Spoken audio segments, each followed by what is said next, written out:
안녕하세요. 영원한 자주국방 정확한 국방 소식 전해드리는 한국 국방 뉴스입니다. 구독, 좋아요, 알림 설정 후원 감사합니다. 대한민국 KF-21 전투기의 성장이 거침없이 빠릅니다. 특히 북한 방공망을 눈뜬 장님으로 만들어버릴 첨단 전자전기 사업이 놀라운 성과를 보이고 있습니다. 현재 전자전기는 미국, 프랑스 정도의 국가만 보유하고 있는데 지난 9월 방위사업추진위원회에서 전자전기 블록원 개발을 의결하며 대한민국의 놀라운 개발 속도를 보여주었습니다. 전자전기는 적의 레이더 공격 신호를 수집하고 교란하는 기체로 미국 그라울러가 대표적인데요. 그라울러는 현존 최고의 스텔스기라고 불리는 F-22 전투기와의 가상 공중전에서 전파교란을 활용해 격추하여 미공군 관계자를 놀라게 한 바 있습니다. 한국의 전자전기 역시 이러한 그라울러와 같은 형태로 개발될 예정입니다. 방사청 관계자는 전자전기 개발을 통해 원거리 전자전 수행 능력을 보유하게 되면 적 핵심 전력 타격 임무를 수행하는 데 아군 전투기의 생존성과 합동작전 능력을 높이게 된다고 말했습니다. 1단계 전자전기 개발 기간은 8년으로 2032년 전자전기가 민간에 공개될 것이라고 언급했는데요. 현재 추세를 보았을 때 전자전기 개발 완료가 머지 않았다는 추론이 신빙성을 얻고 있습니다. 우리 군이 전자장비와 교란장치를 이용해 대공 레이더를 무력화시키는 KF-21 전자전기를 독자 개발하는 것도 놀라운데 빠르게 이에 대한 기술력을 높여나가고 있다는 것입니다. 이에 미국 CNN은 대한민국 KF-21 전투기를 단독 보도하며 한국이 방산강국으로 발돋움을 시작했다는 기사를 보도했습니다. CNN은 한국이 4.5세대급 KF-21 보라매를 선보이며 글로벌 초음속 전투기 제조 엘리트 그룹에 합류했다고 언급했습니다. 또한 한국산 전투기의 놀라운 가동률과 가격 경쟁력은 미국산 F-35 전투기를 뛰어넘는 수준이라며 한국산 전투기의 수출 잠재력이 상당하다는 점을 콕 집어 말했습니다. 더욱 놀라운 것은 현재 70%가량 국산화된 대한민국 KF-21 전투기는 한국이 항공기 생산에 오랜 역사를 가지고 있지 않았다는 것을 고려할 때 괄목할 만한 성과라며 한국은 자체 개발한 초음속 전투기를 출시해 군사항공 거인의 독점적 클럽에 합류하고 최고의 수출 동력과 일자리 창출을 희망하는 52억 달러 규모 프로그램을 시행하게 되었다고 언급했습니다. 또한 한국의 군사력이 빠르게 향상될 것이라고 전망하였는데요. 사실 KF-21 전투기는 설계에서부터 처음 전투기를 만드는 나라라고는 믿기지 않을 정도로 미래를 생각하며 제작되었습니다. 최근 KF-21 전투기의 연계 델타 비행을 보더라도 한국산 전투기의 확장성이 무궁무진하다는 사실을 알 수 있는데요. 실제로 국방과학연구소의 행보를 본다면 비공개 시험을 통해 KF-21 전투기에 탑재될 비밀무기에 대한 성능 평가를 진행해왔습니다. KF-21 무기 플랫폼에 국산 A사 레이더 및 항공전자 장비를 탑재하게 되며 이탈리아 최대 방산기업 레오나르도와 협력하는 모습까지 보이자 시큰둥했던 유럽 국가들의 태도가 완전히 바뀌었습니다. 심지어 전투기 신뢰성 보장에 중요한 가동률까지 급격히 올라갔습니다. 황무지에서 모든 것을 시작한 한국항공우주산업과 대한민국 공군, 한국과학기술원은 주변국들에게 밀리지 않고 대한민국을 무기독립국으로 만들기 위해 6세대 스텔스 기술을 점진적으로 개발할 계획이라고 밝혔으며 이중 상당한 비율로 KF-21 보라매가 기반으로 개발될 것이라고 밝혔기 때문입니다. 실제로 5.5세대 방공 소프트웨어 체계인 K-링크 시스템이 작년 대비 개발 성과와 발전 가능성에 대해 높은 수치를 얻어 전 세계 방산 강대국 사이에서도 최상위권으로 평가받고 있습니다. 현재 정립된 6세대 전투기 핵심 기술은 인공지능 유무인 복합체계, 마하3 이상의 극초음속 엔진, 중력의 영향을 받지 않고 360도 공격이 가능한 레이저 무기, 스텔스 성능과 고용량 네트워크 등이 있습니다. 대한민국이 가장 높은 신뢰를 받는 부분은 바로 스텔스 성능과 무인 기능입니다. 스텔스 성능은 세계에서 기조를 삼는 스텔스 도료 개발은 물론이고 다양한 스텔스 복합 소재 개발 및 앞서 말했던 덕컴 장치 역시 국산화를 완료했습니다. 또한 인공지능 분야도 대한민국은 최선두를 달리며 두각을 드러내고 있습니다. 또한 한국 KF-21 전자전기 역시 애당초 계획대로 진행되고 있다는 것을 알 수 있습니다. 이는 KF-21 복좌기 동시개발에서 알 수 있습니다. 단저기에서 복좌기를 개발하는 것은 단순히 좌석을 하나 더 만든다고 끝나는 일이 아닙니다. 더 많은 공간과 강화된 공간이 필요하고 이로 인해 전투기의 중량은 증가할 수밖에 없습니다. 전투기의 콕핏하면 떠오르는 복잡한 컨트롤러는 물론이고 파일럿 간의 원활한 소통을 위한 통신 시스템, 산소 공급 시스템, 비상탈출 장치 등 상당한 추가 장비가 필요한 탓입니다. 이는 곧 전투기의 공기역학 설계를 완전히 새롭게 처음부터 다시 해야 한다는 뜻인데요. KF-21처럼 완전 처음부터 시작하면서 단자형과 더불어 복좌형까지 개발하는 것은 정말 드문 사례입니다. 이로 인해 고생했을 연구원들을 생각하면 존경스럽기 그지없습니다. 그런데 도대체 왜 KF-21 전투기는 급하게 단자형과 복좌형을 동시 개발한 것일까요? 현대전에서 복좌형 전투기는 차츰 모습을 감추고 있습니다. 전자계통 시스템이 발전하면서 단일 조종사만으로도 공대공은 물론 공대지, 공대함 임무에 모두 대응할 수 있게 되었기 때문입니다. 이로 인해 굳이 설계가 더 어렵고 운영 및 유지 보수 비용까지 높은 복좌형 전투기를 사용할 필요가 없습니다. 군사 장비는 무엇보다 효율이 가장 중요한 요소인데 복좌기는 스텔스 설계마저 복잡합니다. 심지어 조종석을 하나 더 추가한 탓에 외부 무장창을 설치할 수 없는 경우도 생깁니다. 게다가 인적 자원이 감소 중인 것도 무시할 수 없습니다. 가뜩이나 양성에 오랜 시간이 필요한 파일럿인데 전투기 하나에 2명의 파일럿을 태우는 것보다는 당연히 전투기 하나당 1명의 파일럿을 태우는 게 이득일 수밖에 없습니다. 하지만 이러한 단점들에도 불구하고 KF-21 복좌형 기체를 만들었습니다. 그 이유는 KF-21 전투기가 가장 먼저 선보일 새로운 모습이 바로 전자전기이기 때문입니다. 전자전기란 이름 그대로 적의 전자 시스템을 방해, 무력화하거나 자신의 전자 시스템을 보호하는 전자전 임무를 수행하는 항공기를 말하는데요. 시각에 따라선 직접 미사일을 발사하고 제공권을 장악하는 전투기보다 더 중요한 기체입니다. 그도 그럴 게 현대 전장에서 가장 중요한 자산은 정보인데 미사일이나 포탄이 아무리 강하고 비축량이 많더라도 정작 목표 지점을 모르면 전투 자체가 불가능합니다. 전자전은 이 정보를 얻고 지키기 위한 행위 일체를 가리키는데 전자전기는 이런 전자전의 최전선에서 활약하는 전술기입니다. 적의 정보 수집 및 통신 능력을 저해하기도 하지만 때에 따라서는 적의 레이더를 무력화하거나 교란시켜 우방항공기 지상부대의 생존성을 향상시키기도 합니다. 예를 들어 적의 방공 레이더를 전자전 공격으로 무력화하거나 대명사 미사일로 확산할 수 있다면 아군의 전투기는 아무런 방해 없이 적국의 영국으로 진입할 수 있습니다. 다만 그 전자 장비는 말처럼 쉬운 게 아니라는 것이 문제인데요. 우리 연구진이 KF-21 전투기의 복좌형을 선택한 이유도 바로 전자장비 때문입니다. 전자장비는 적의 레이더, 통신 시스템, 그리고 다른 전자장비들을 방해하거나 무력화하는 복잡한 임무를 수행하는데 이러한 임무는 다양한 전자전 장비의 동시 조작을 필요로 하는데요. 수송기를 기반으로 만든 대형 전자장비 장비인 스탠드오프를 제외하면 큰 무리가 없지만 전장의 최전선에서 복잡한 기동과 함께 전자전 임무까지 수행해야 하는 전투기 기반 에스코트 제머의 경우 파일럿 한 명이 모든 조작을 감당하는 건 불가능에 가깝기 때문입니다. 그렇기에 복좌형 전자전기는 조종사와 함께 전자전 장비 EWO로 구성되며 조종사는 항공기의 비행을 담당하고 EWO는 전자전 장비의 운영과 관련 임무를 수행합니다. 복좌형 전투기의 조종사와 무장통제사가 동반 탑승하는 이유와 같습니다. 다만 물리적 타격 임무 수행이 전자계통의 발달로 단순해졌다고 하지만 이에 따라 무장통제사의 필요성이 줄어든 반면 전자장비는 여전히 복잡한 조작 때문에 EWO가 필요한데요. 게다가 전자전 임무는 실시간으로 변화하는 전장 상황에 빠르게 대응해야 합니다. 복좌형 설계는 한 명의 승무원이 전략적 결정을 내리고 전자전 장비를 조작하는 동안 다른 승무원이 항공기를 조종하고 주변 상황을 모니터링하게 함으로써 이러한 신속 대응이 가능합니다. 더군다나 현대 전자전의 규모는 눈앞에 보이지만 않을 뿐이지 상상 이상으로 거대하기 때문에 에스코트 제머라 할지라 하더라도 다른 항공기 지상 부대의 전략 자산과 복잡한 통신이 동반되어야 합니다. 현대 전자전은 하나의 전자전기가 전장을 좌지우지하는 게 아니라 거대한 부대 간의 영역 싸움에 가까우며 미사일이 빗발치는 전장에서 전투기 파일럿이 초음속 기동과 함께 이 모든 걸 수행하는 건 불가능합니다. 이로 인해 우리 연구진은 국산 전투기를 처음 만드는 순간부터 복좌형을 개발했습니다. 그리고 아직 기본형의 실전기체가 완전히 양산되기도 전인데 개량형인 전자전기 개발에 본격적으로 착수했다고 공표했습니다. 공표한 시점을 고려할 때 이미 전자전기 개발은 어느 정도 진척이 있다는 것을 알 수 있습니다.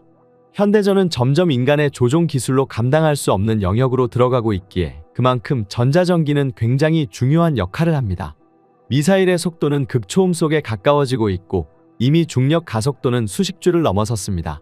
심지어 유도 기능까지 발전하고 있어 이제는 어중간한 기만 체계로는 따돌리는 것조차 불가능할 지경입니다.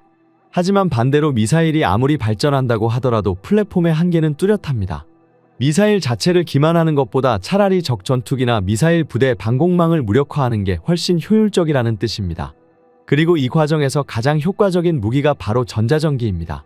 대한민국은 전자전기 개발으로 새로운 체계 개발에 앞장서며 한국을 항공강대국으로 다시 한번 자리매김한 것입니다. 이를 비롯해 한국은 6세대 전투기 개발 역시 매진하고 있는데요. 그 성과가 놀랍습니다. 5개월째 이어지는 북한의 쓰레기 풍선 살포에 대한 해결 방안으로 레이저 무기가 거론되고 있습니다. 북한의 쓰레기 풍선은 대체로 1개에서 3개 정도의 풍선이 10kg가량의 쓰레기 봉투를 매달고 있는 형태이며 비행 고도는 약 3km, 속도는 초당 5m 정도로 내용물은 아직까진 그리 위험하지 않은 생활 쓰레기로 확인되고 있습니다. 북한은 우리 군의 대북 확성기 방송과 민간단체의 대북전단에 대한 맞대응으로 쓰레기 풍선을 살포하고 있는데 아직까지는 정전협정 위반으로 보기 어려우며 이러한 북한의 전략은 비용 대비 효과가 상당합니다. 특히 언제 어디에 떨어질지 모른다는 것은 우리 정부와 국민에게 곤혹감을 주고 있습니다. 하지만 우리 한국이 쓰레기 풍선에 대응할 수단은 마땅치 않은 상황입니다. 격추시키기 위해 소총으로는 사거리가 어려우며 적어도 대공화기를 사용하기에는 오히려 더 큰 피해가 잇따를 수 있기 때문에 사용이 어렵습니다. 당장은 쓰레기 풍선의 낙하를 기다렸다 수거하는 방법이 최선이라 볼 수 있는데요. 걱정스러운 점은 쓰레기 풍선이 향후 드론처럼 공격용으로 진화할 수 있다는 것입니다. 실제 점차 북한의 쓰레기 풍선에는 고도화된 모습을 보이는 것이 발견됩니다. 낙하를 위한 기폭장치나 발열 타이머가 공장이나 산불의 화재를 야기하며 일정 고도에 이르면 자탄이 분리되는 다탄두 미사일을 흉내낼 수 있다는 것은 우리 민군의 위협이 되는 사항입니다. 그래서 최근 나온 최선의 대응책이 바로 레이저 무기입니다. 볼록 렌즈로 햇빛을 모으는 것처럼 강력한 레이저 빛의 에너지를 목표물에 집속시키면 흡수된 빛 에너지가 열 에너지로 변환되면서 목표물이 파괴되는 것입니다. 대한민국은 최초의 레이저 대공 무기 배치를 마쳤으며 현재 이를 실전 적용시키는데 최선을 다하고 있습니다. 대한민국 국방과학연구소는 한국산 레이저 대공무기 시스템을 기존 계획보다 2년이나 앞당겨 개발에 성공했다는 것을 밝혔습니다. 대한민국은 새로운 무기체계 개발을 시작한 이래 단지 4년 만에 레이저 대공무기 개발에 성공한 것이며 시험평가에서 3km 밖 무인기 30대를 모두 명중시키며 100% 요격률을 자랑했습니다. 대한민국의 무기 성능은 놀라운 신뢰성을 자랑하며 세계 방산 시장에서 위상을 높여나가고 있는데요. 한국이 잘하는 것은 성능 개발뿐만이 아니었습니다. 더욱 놀라운 것은 세계 최고 수준으로 빠른 생산 기간이었습니다. 특히 하반기부터 순차적으로 배치되고 있는 레이저 대공 무기는 소형 무인기와 드론을 격추할 수 있는 20kW 출력으로 1초에 30만 킬로미터의 속도로 발사되어 연속 타격이 가능하며 무엇보다 한화에서 개발한 레이저 대공무기 1회 발사 비용은 2,000원가량으로 아이언 돔과 비교돼야 될 정도로 저렴합니다. 이는 레이저 무기 중에서도 최저 수준으로 글로벌 방산 무기 시장에서 확실한 가격 경쟁력을 가질 수 있다는 것입니다. 또한 한국이 개발한 레이저 대공무기는 전기만 있으면 어디서든 운용할 수 있는 저비용 고효율 무기체계라는 장점이 있습니다. 이번 이란의 공격을 대한민국 레이저 대공무기로 막았다만 단 50만 원을 사용해 모든 드론을 요격할 수 있었다는 것이 됩니다. 대한민국이 이러한 레이저 무기를 빠르게 개발한 계기는 2022년 북한의 무인기가 아무런 제약 없이 서울 하늘을 날아다녔기 때문입니다. 당시 우리 국방부는 큰 충격을 받았고 무인기 대응 정책을 빠르게 내놓았습니다.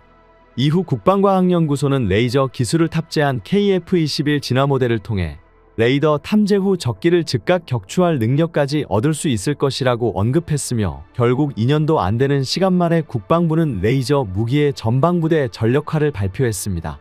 최근 3월 백령도 해병대 유교단 방공 레이더에 NLL 북쪽 상공의 궤비행체가 되는 사건이 있었는데 이때 대한민국은 경고 사격을 하였음에도 남하하는 비행체를 순식간에 폭파시켜버렸습니다.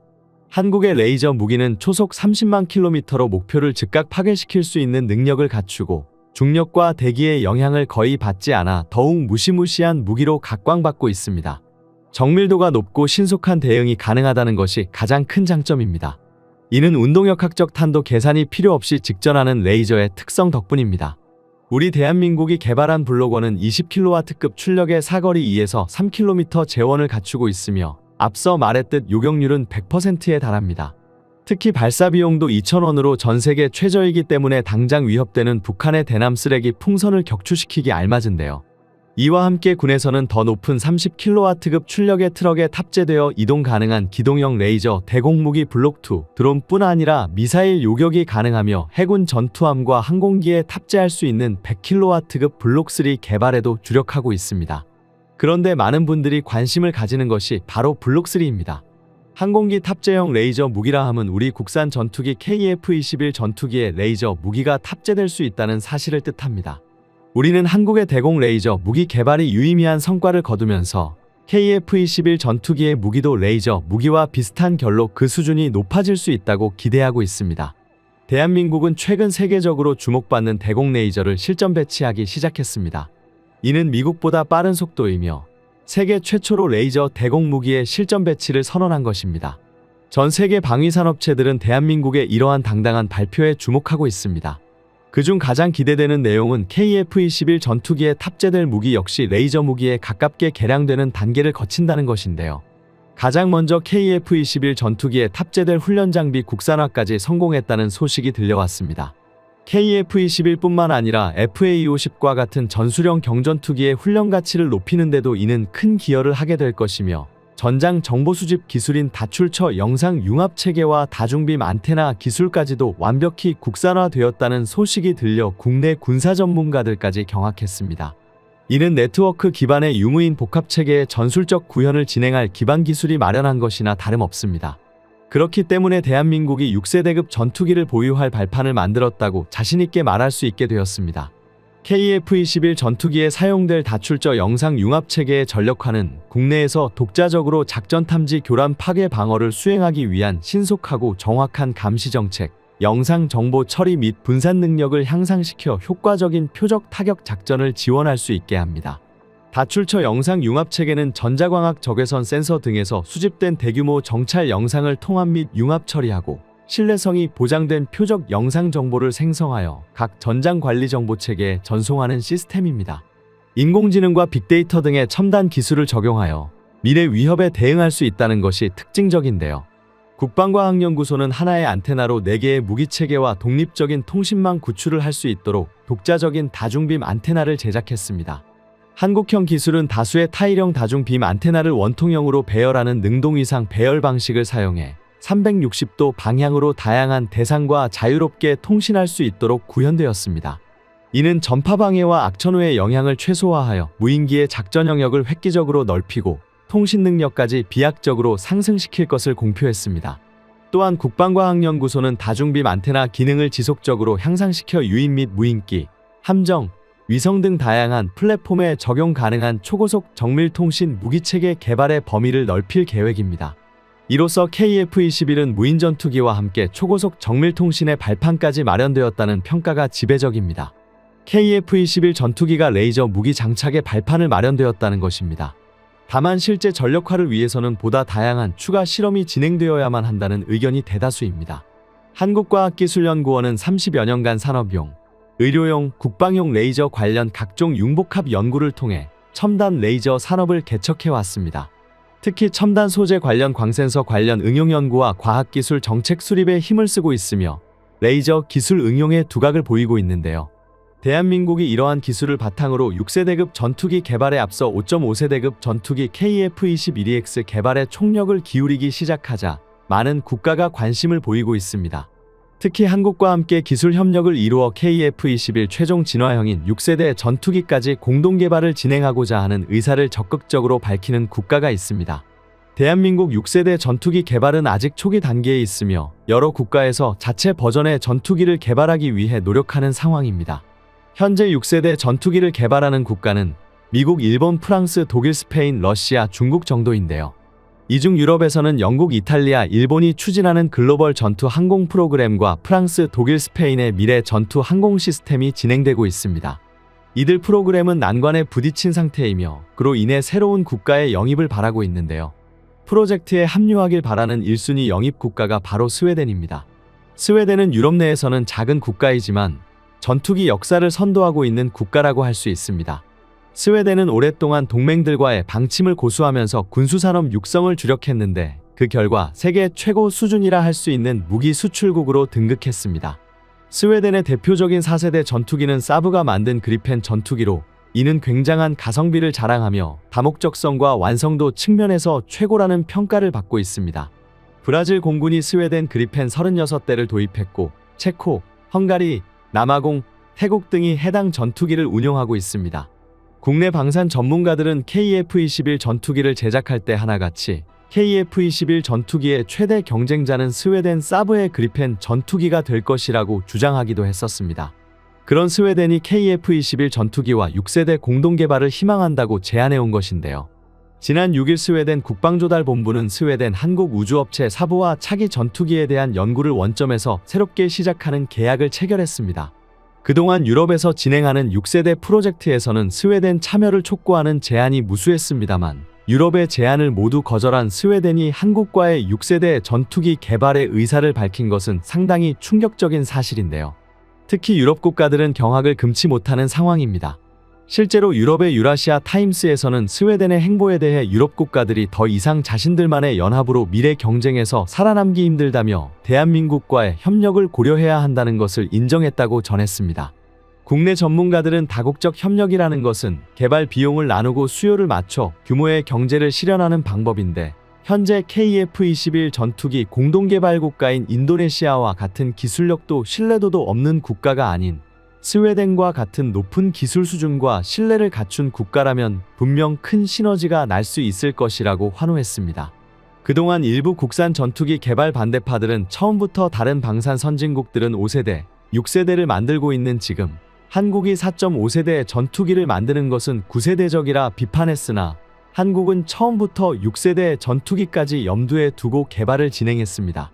이로 인해 최근엔 5세대까지는 독자 개발을 진행해도 문제가 없겠지만 6세대는 반드시 공동 개발을 해야 한다는 주장도 제기되고 있습니다. 특히 6세대 전투기는 개발 자체가 까다로운 만큼 분담금만 내주는 국가가 아니라 개발비를 포함해 기술력을 가진 나라가 참여하는 것이 성공 확률을 높일 수 있는 방법이라는 의견이 힘을 얻고 있는데요. 특히 스웨덴이 대한민국과 공동 개발에 협력하게 된다면 진정으로 서로가 윈윈하는 프로젝트를 진행할 수 있습니다. 6세대 전투기가 개발된다면 이를 다른 국가에 판매하지 않겠지만 서로 간의 협력을 통해 4.5세대나 5세대 전투기까지는 유럽 국가들에 판매할 수 있습니다. 특히 유럽 국가의 판매 물량을 스웨덴에서 생산 및 유지 보수를 진행하며 수출 효과를 이어갈 수 있으며 대한민국이 아시아 지역 수출과 중동, 남미 지역까지 공동으로 진출할 발판을 마련할 수 있습니다. 스웨덴이 한국과 함께하고자 하는 움직임이 갑자기 시작된 것은 아닙니다. 방산 관계자들은 그동안 스웨덴이 한국과 방산 측면에서 유기적으로 협력해왔다는 점을 알리며 서로 힘을 합친다면 엄청난 시너지를 발휘할 수 있을 것이라고 말했습니다. 스웨덴군 총사령부 합동작전본부장이 한국을 방문했습니다. 그에 방한 이유는 스웨덴이 유럽뿐만 아니라 인도 태평양 지역의 군사 안보와 네트워크를 구축해야 하며 그 주요 축이 한국이라고 생각하기 때문입니다. 방한 중 한국군 카운터파트들을 만나면서 방위산업 관련 협의도 진행될 것이라고 밝혔으며 이것이 방문의 가장 중요한 이유로 보입니다. 스웨덴 합동작전본부장은 한국과의 협력이 여러 단계로 진행될 것으로 예상하며 현재 말할 수 있는 것은 양국 간 협력이 더 강화될 것이라는 점이며 한국의 군사 및 방산에 대한 그의 믿음은 두텁다고 말했습니다. 또한 현재 한국과 방위산업 관련 협력에 대해 논의하고 있다는 것도 당당히 밝혔습니다.